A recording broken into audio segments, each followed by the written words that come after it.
I kept looking for her face. Every time they called a name, every time the crowd shifted and someone in a gown walked across that stage, I kept scanning the rows, looking for my mother. The way you look for someone you already know is not there, but cannot stop searching for anyway. Because some part of you, the part that is still 8 years old and still believes she is coming, keeps looking even when the rest of you has stopped. My name is Danielle Okafor, and I am 27 years old. And the day I graduated from college, the seat I had reserved for my mother was empty. Not late, not held by someone else by accident, empty, with a small folded card on it that said reserved, Okafor family, that I had printed myself 2 weeks earlier, with a feeling in my chest that I now understand was hope operating against evidence. That is where I want to start. Not at the empty seat, before the empty seat, because the empty seat only makes sense if you understand what the full seat looked like. And what the full seat looked like was 3 years earlier, at my sister's graduation. My sister Priya is 4 years older than me. We grew up in the same house in Charlotte, North Carolina, with the same mother, the same father, the same kitchen table. And yet, we did not grow up in the same family. I want to be careful about that sentence because I know how it sounds. It sounds like the setup to a story about a favorite child, and it is that story. But it is also more than that story. Because the favorite child story, when you are living inside it, is not a clean narrative with a villain and a victim. It is ambient. It is in the texture of every ordinary day. It is in who gets asked how their week was at dinner. It is in whose problems get 30 minutes and whose get a nod. It is in the specific quality of attention that fills a room when one person speaks versus the quality that fills the room when the other person speaks. Priya filled the room when the other person speaks. Priya filled the room. She always had. She was louder than me, more socially fluent, more interested in the things my mother was interested in, shopping and television and the social lives of people they both knew. I was quieter. I read. I spent time in my own head. I had friends, but I was not the kind of person who made a room louder by entering it. And my mother, without ever saying this out loud, had organized her emotional attention accordingly. Priya got more of it. Not all of it. Just more. Consistently, daily, in ways that were each individually small and together amounted to something large. I told myself for years this was just personality, that my mother and Priya were simply more alike, that it was not a value judgment, it was just compatibility. I want to tell you what that story cost me to maintain. Because maintaining it required work. It required me to explain away every specific instance of imbalance as its own separate thing, unconnected to any pattern, explainable on its own terms. Priya's problems got more time because they were more visible that week. My mother's questions about Priya were more detailed because Priya gave more detail. The conversations about me were shorter because I was less forthcoming. See how that works. Every instance gets its own explanation, and the explanations are not even wrong exactly. They are just incomplete. They account for the individual tree while refusing to name the forest. And I was very good at accounting for the individual trees. I had been practicing since I was old enough to notice the discrepancy and young enough to still need to believe it was not what it looked like.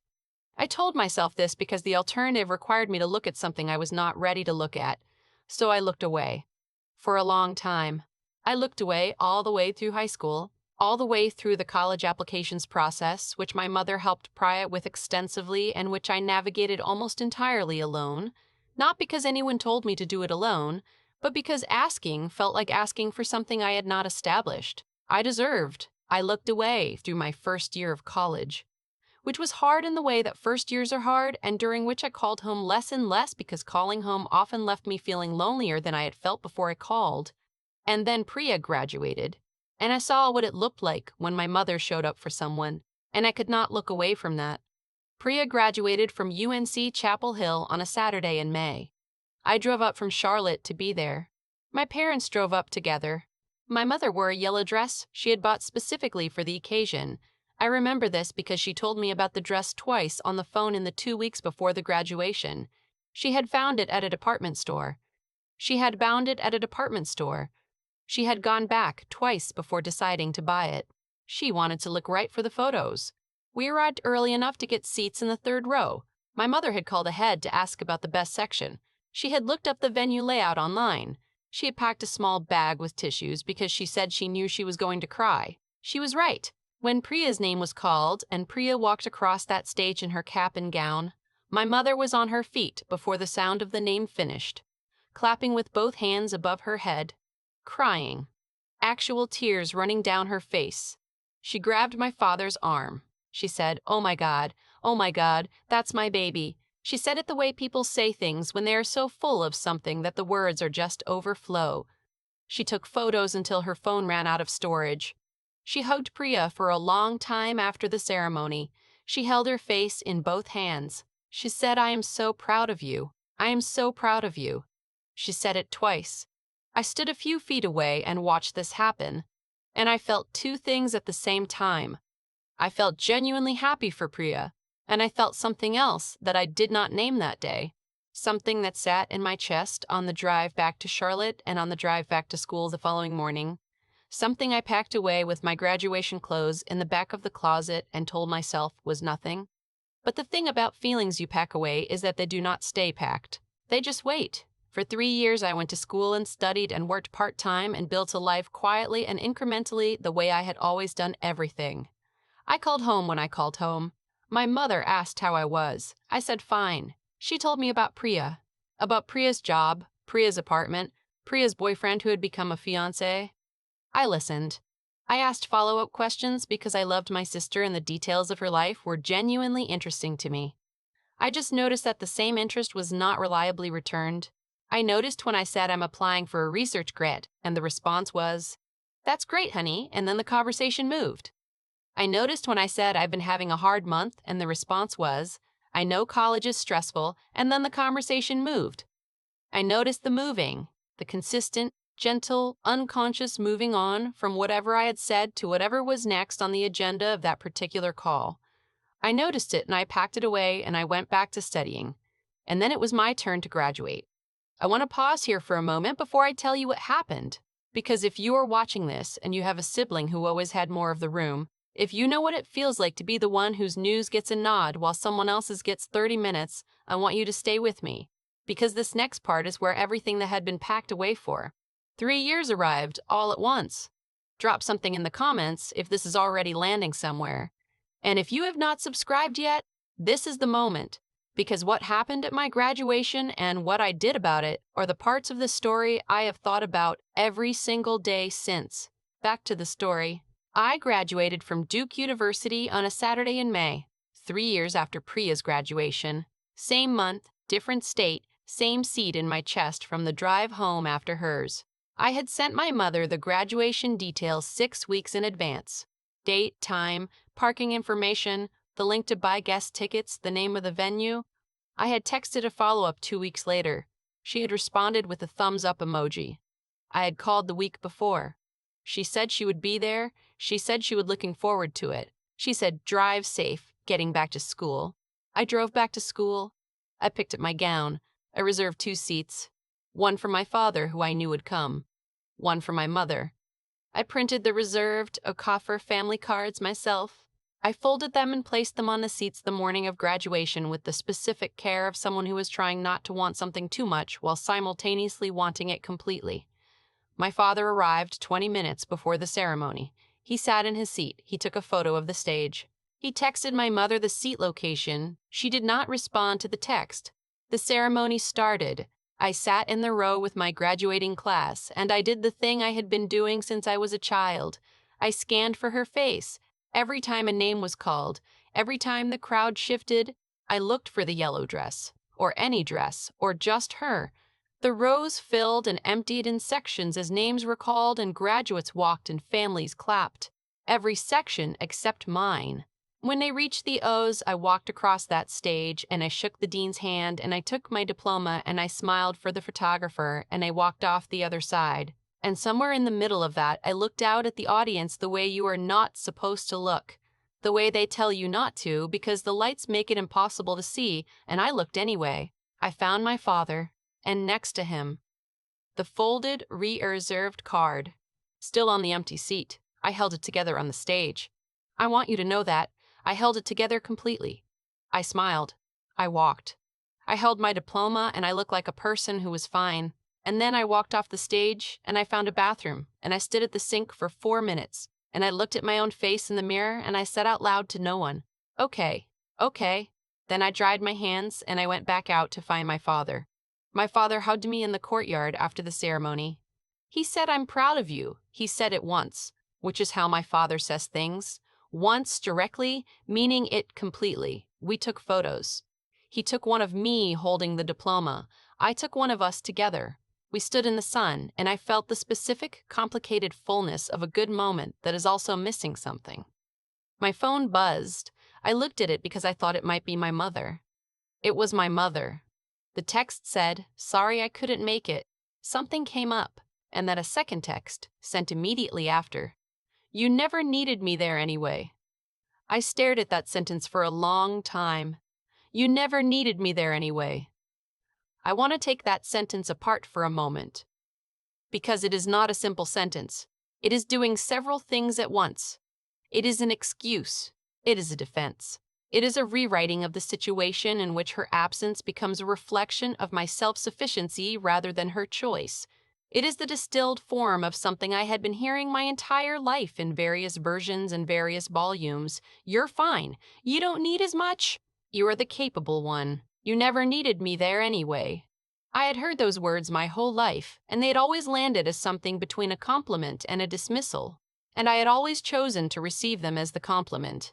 But standing in a courtyard in May, holding a diploma with my father beside me and the empty seat-folded card in my memory, I felt the sentence for what it actually was. Not a compliment. A story she had been telling herself for years.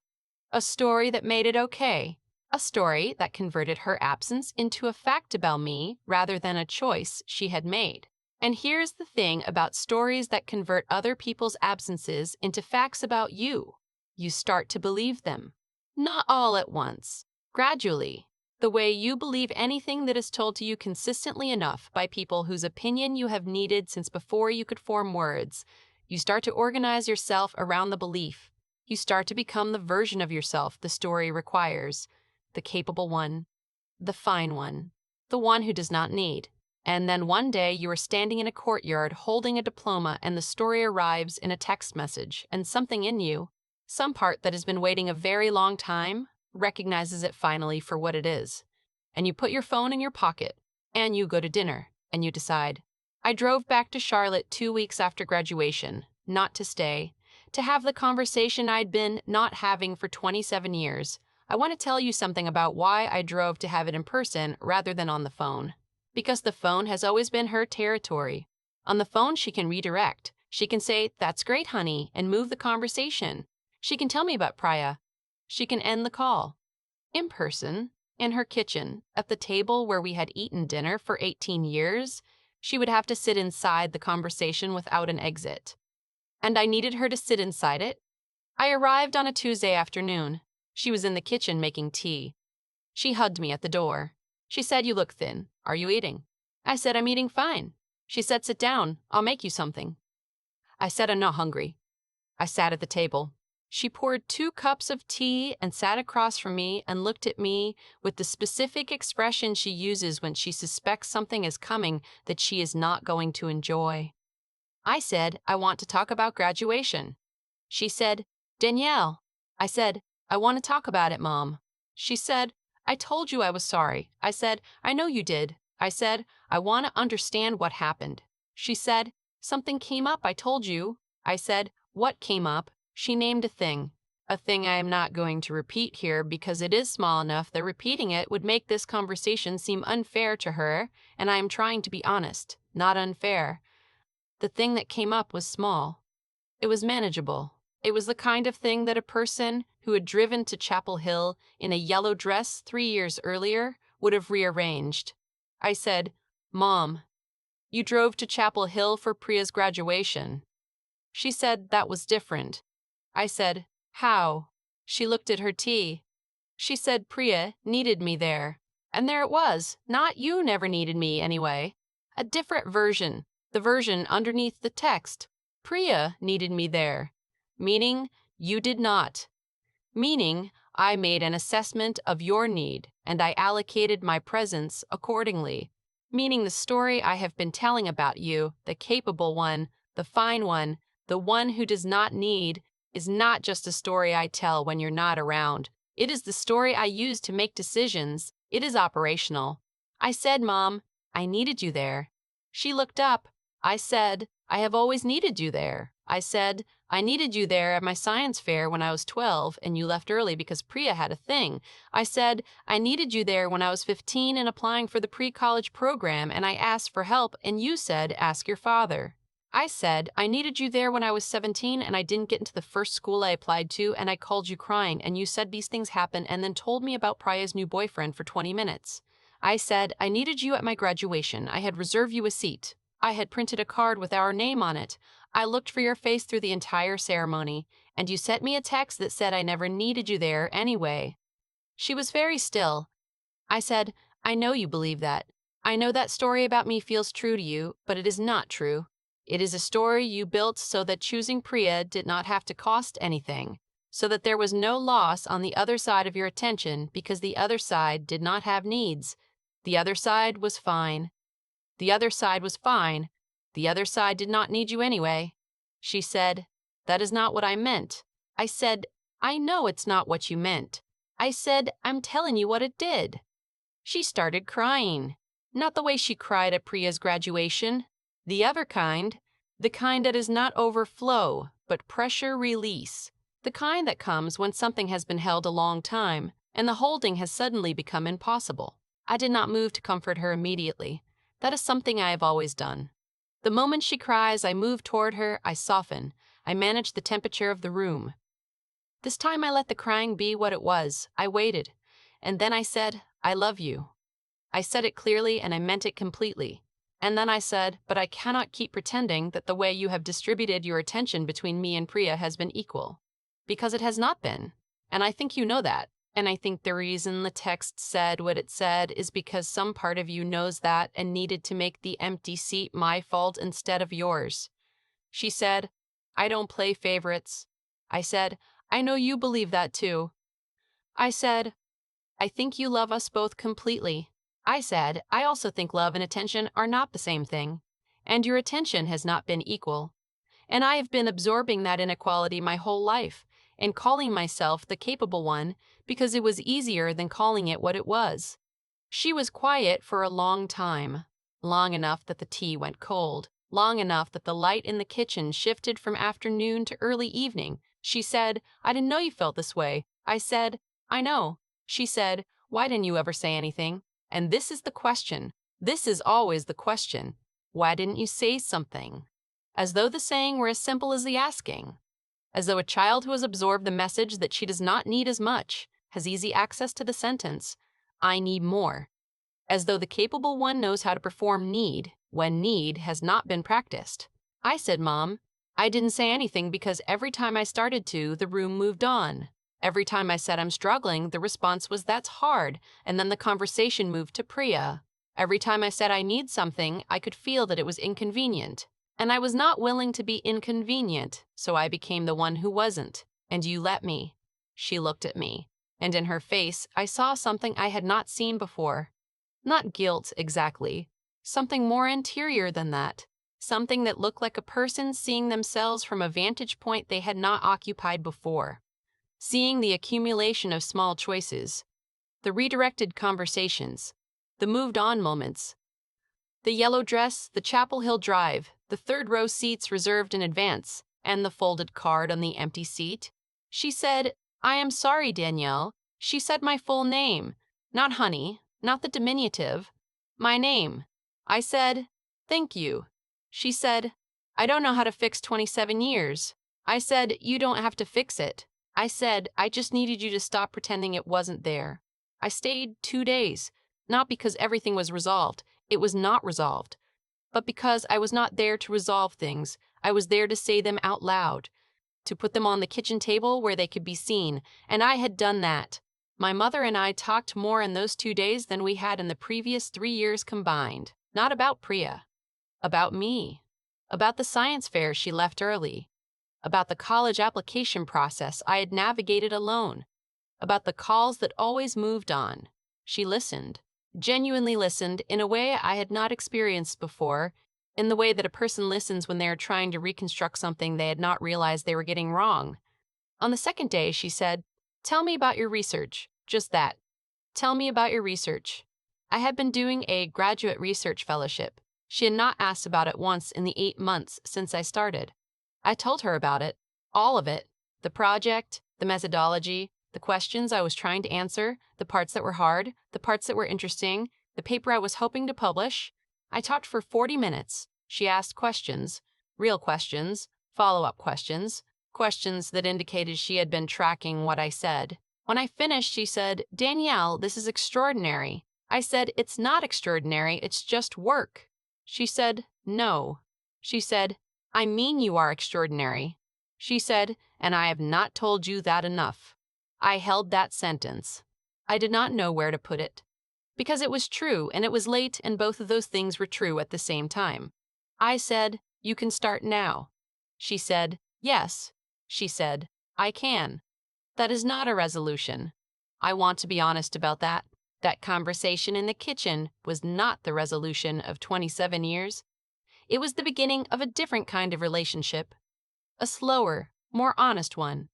One where I do not pack things away, and one where she does not move on before I have finished speaking.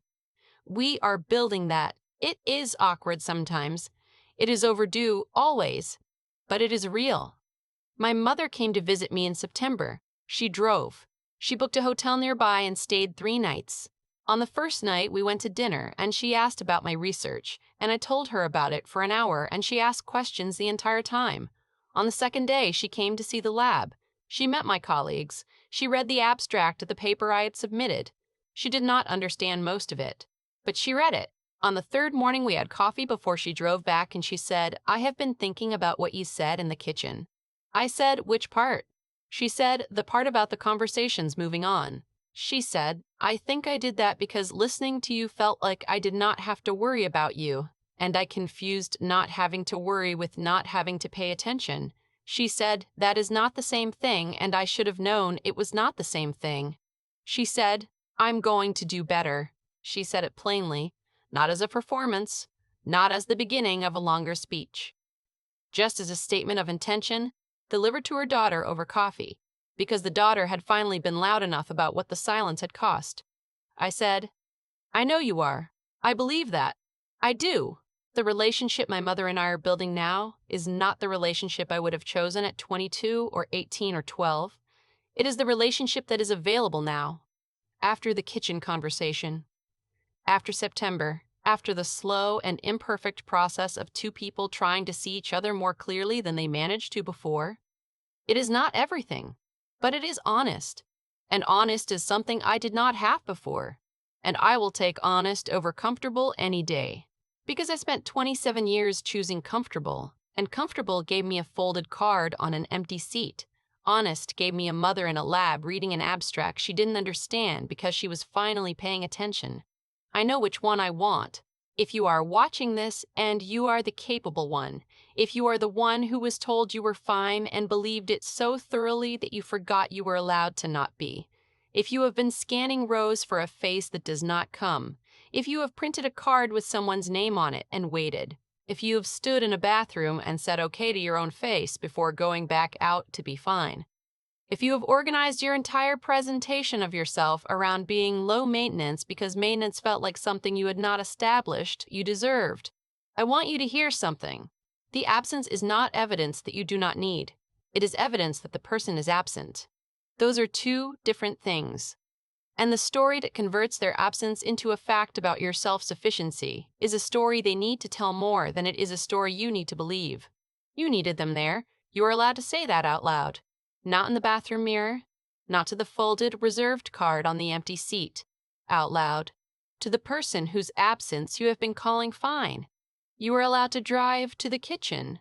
You are allowed to sit at the table. You are allowed to say the seat was empty and it cost me something and I am not going to call it fine. You are allowed to not move the conversation along. You are allowed to let it sit there until they sit inside it with you. You are allowed to want the room to stop moving, The day I stopped calling it fine was the hardest day I had had in a long time. It was also the most important one. Because the hard day was the first day I was the same size inside the conversation that I had always been outside of it. The first day the capable one and the needing one were the same person, and that person was me. And she had been there the whole time, just waiting to be allowed to take up her full amount of space. My name is Danielle Okafor. I am 27 years old. I graduated from Duke University on a Saturday in May. My father stood and clapped with his phone in the air. The seat next to him was empty, and I looked for her face anyway. Because that is what you do when you love someone.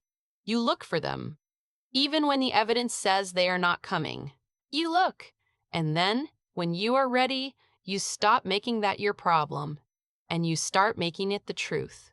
Thank you for being here until the very end. If this landed somewhere real, like and subscribe and tell me in the comments. Tell me if you have been the capable one. Tell me if you have scanned the rows. Tell me what you need to hear today. I read every single one. I will see you next time.